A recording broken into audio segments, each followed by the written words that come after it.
गइल हमार चाँद जिया तानी मारा तानी नहीं खे गया अरे सुना आसमान भइल गइल हमार चाँद जिया तानी मारा तानी नहीं खे गया दिल के भइल नुकसान रोवे मन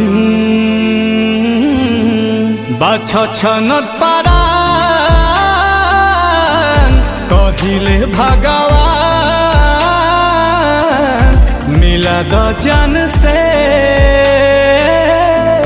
नहीं तले लो जान बच्चा छनत पारा कहिले भगवान मिला दो जान से नहीं तले लो जान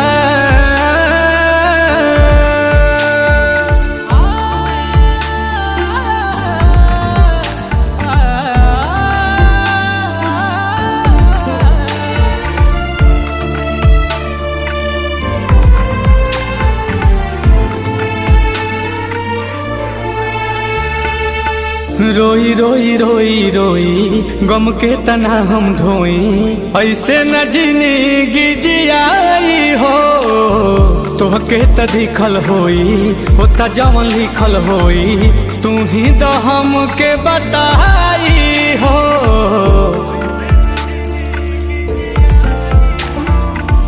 रोई रोई रोई रोई गम के तना हम ढोई ऐसे न जिंदगी जियाई हो तोहरा त दिखल होई होता जवन लिखल होई तू ही तो हमके बताई हो मांगी न वरदान कहिले भगवान मिला दो जान से नहीं तले लो जान बाछा छनत पारा कहिले भगवान मिला दो जान से नहीं तले लो जान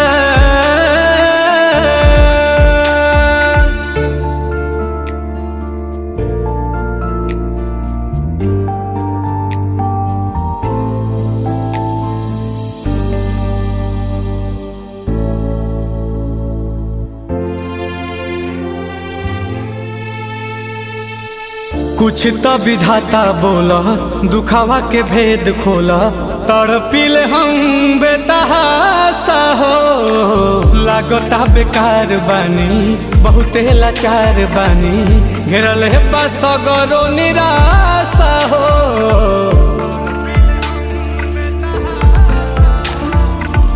कुछ तो विधाता बोला दुखावा के भेद खोला तड़पिल हम बेतहासा हो लागता बेकार बानी बहुते लाचार बानी घेरल है बस गरो निराशा हो अब हो जा में हर बार कहिले भगवान मिला दो जान से नहीं तले लो जान बाछा छनत पारा कहिले भगवान मिला दो जान से नहीं तले लो जान